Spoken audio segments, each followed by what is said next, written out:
Por ejemplo, en el uso y explotación de estos recursos, se debe de garantizar la indemnización y el sostenimiento no solamente de la actual generación de los pueblos originarios, sino de los subsecuentes.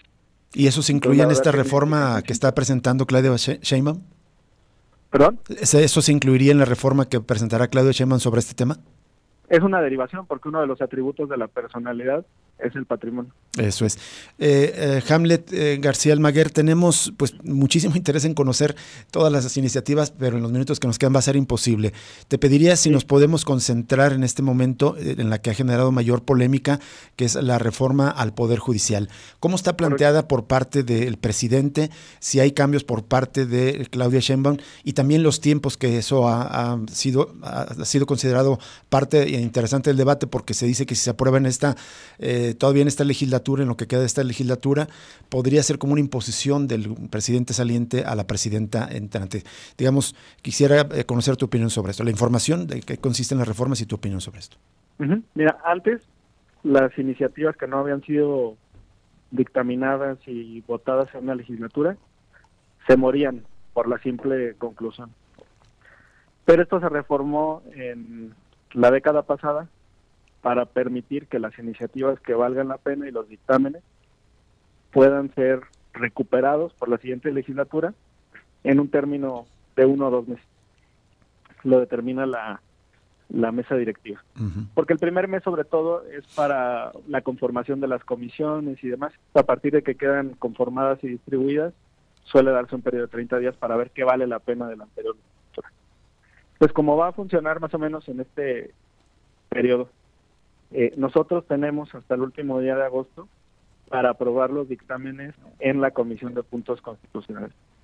Y ahí necesitamos una mayoría simple de 50+1. La tenemos. El dictamen se sube a la mesa directiva y a la Comisión de Programación de los Trabajos Legislativos. Ellos se la entregan a la siguiente legislatura, el 1 de septiembre, y ellos tienen este periodo para recuperarla y para que se pueda votar en el Pleno. Lo que implicaría que sería votada en comisiones en esta legislatura y aprobada en el siguiente. Sí. Y mientras tanto, pues el desarrollo de los foros.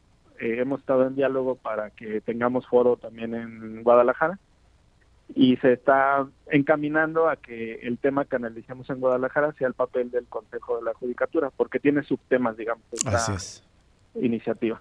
Así es. Uno de los temas que causa más polémica es si se irá por, digamos, la elección completa de todos los integrantes del Poder Judicial, es decir, los ministros, los magistrados y los jueces. En todo se contempla que sea mediante voto popular la llegada de estos integrantes del Poder Judicial. Sí, en este momento el predictamen así lo contempla. De hecho, te acabo de mandar por WhatsApp también una implicación que tiene a nivel local. Como sabes y nuestra audiencia conoce, el artículo 116 de la Constitución Federal establece lineamientos que deben de seguir los estados que componen la federación, con respecto a su régimen interno, pero sí se establece un sistema, por ejemplo, que tiene que haber un Congreso, que tiene que haber un Poder Judicial, que los gobernadores no se pueden reelegir, son algunos de los elementos. Entonces, este predictamen que se puede consultar en el micrositio de la Comisión de Puntos Constitucionales establece que también habrá implicaciones para los tribunales superiores de justicia en los estados.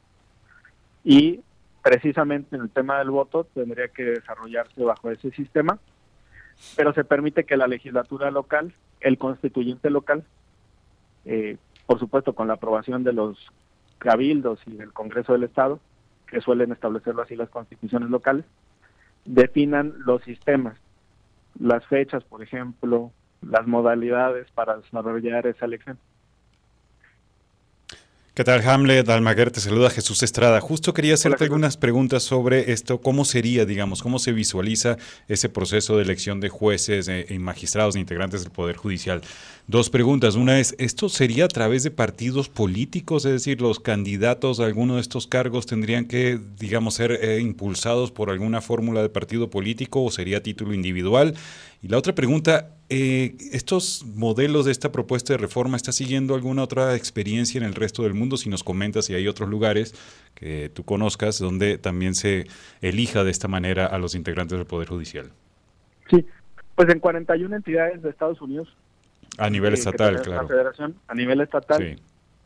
Se eligen a los jueces y también a los magistrados. Y el sistema norteamericano es muy diferente al nuestro. Aquí estamos muy acostumbrados por la existencia del amparo directo a que los asuntos locales suelen terminar, en el 80% de los casos, en el análisis de los tribunales federales. En Estados Unidos no es así. Las competencias están claramente delimitadas y cerca del 1 al 2% de los casos locales ascienden a las instancias federales, solamente cuando hay algún esquema de constitucionalidad.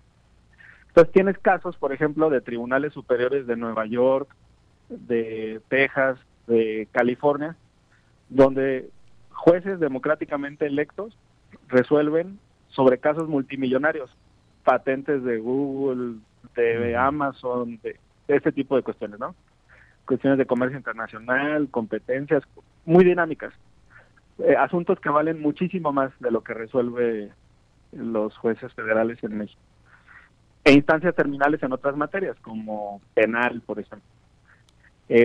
Solamente por citar algunos ejemplos. Sin embargo, pues todavía no está concluida la ruta para saber cómo se establecería aquí en México. Por ejemplo, puede ser escalonado por circuitos. Cada estado es un circuito judicial, para que se vaya probando el sistema. Puede ser también de manera gradual, primero magistrados, después jueces. Son ejemplos, para que no exista un movimiento brusco, digamos, en la judicatura. Y la pregunta que te hacía Jesús, ¿sería a través de partidos? Tengo entendido que no, ¿no? La postulación. No se permite. Uh-huh. No se permite. Y sería un sistema como el que existe a nivel federal. Por ejemplo, en televisión de la UDG y en radio de la UDG hay spots de pauta de partidos políticos y de candidatos. Pero radio y televisión de la UDG no recibe un pago por esos spots. Sería lo mismo. De tal manera que no se pueda comercializar espacios para las campañas para ser juez o magistrado o ministro. Sería con tiempos oficiales de radio y televisión, no asignados por partidos, sino los candidatos en lo individual. ¿Cada cuántos años se votaría por los integrantes del Poder Judicial? Es una pregunta. Y la segunda es la crítica más, digamos, como más recurrente que yo he escuchado acerca de esto que están proponiendo, es que esto no asegura la competencia de los más cualificados, de los más calificados, de los litigantes, de los abogados más calificados, que no garantiza que sea mediante la elección popular que lleguen los más competentes. ¿Qué dirías a esto? Pues yo creo que no es excluyente. Perfectamente se pueden analizar en los filtros que sean personas que tengan competencias, que tengan capacidad, grado de experiencia. No todos los jueces pasan por un concurso de oposición.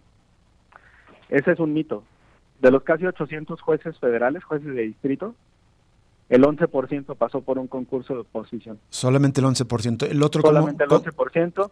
¿Cómo se eligen los demás? Hay un oficio de 2022 en una solicitud de transparencia que presentó un autor y le contestaron en esos términos. Solamente el 11% de los jueces federales pasaron por ese filtro. ¿El resto los decide directamente los ministros de la Corte? Designaciones en su momento de la Corte y después del Consejo de la Judicatura, sin concurso. Te escuchaba en otra entrevista de que había muchos casos de nepotismo, es decir, familiares de ya ministros o magistrados o jueces mismos que, digamos, intervienen para elegir a otros familiares para el Poder Judicial. Sí, no por nada se le conoce como el Poder Judicial familiar. Hay un problema muy grave de nepotismo. Son cerca de 900 casos en todo el país. Entre jueces, a sus hermanos, a sus hijos, sí, entre jueces y magistrados. Uh-huh.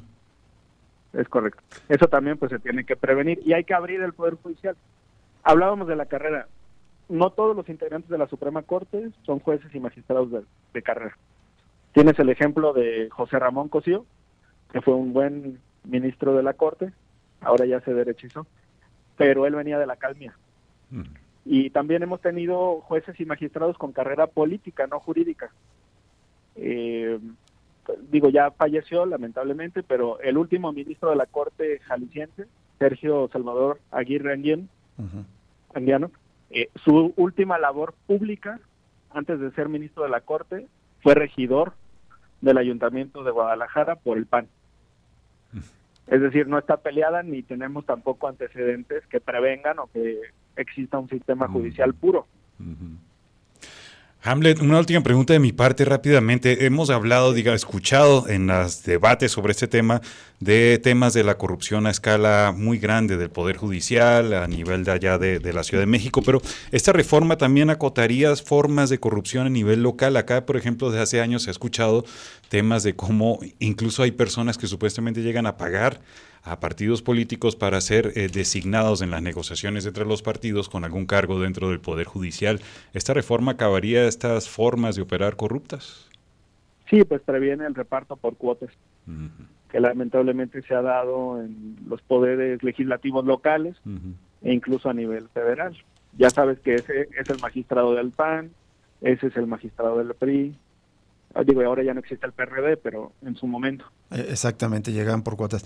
Hamlet García Almaguer, la verdad es que hay más preguntas, pero se nos agotó el tiempo. Más bien quisiéramos ver si en otra ocasión, y de hecho si estuvieras acá en Guadalajara, si nos acompañas aquí en cabina para tener más tiempo y plantear no solo nuestras preguntas, sino también las del auditorio y entender bien de lo que va esta reforma. Pero por lo pronto se procesa en esta legislatura y la idea es que en septiembre, cuando entre la nueva legislatura, pero todavía en el periodo de López Obrador, sean aprobadas estas reformas. Es correcto, Muy en bien. esta legislatura en comisiones y en la siguiente en el pleno. De acuerdo. Muchas gracias, Hamlet García Almaguer, por atender esta llamada y estamos en contacto más adelante. Gracias, Rubén Jesús. Hasta luego. Hamlet García Almaguer, un diputado jalisciense, pero que ha estado muy activo en todos estos procesos de reforma, en los asuntos electorales también, que los conoce muy bien. Vamos a ir a una pausa y regresamos prácticamente para cerrar Cosa Pública 2.0.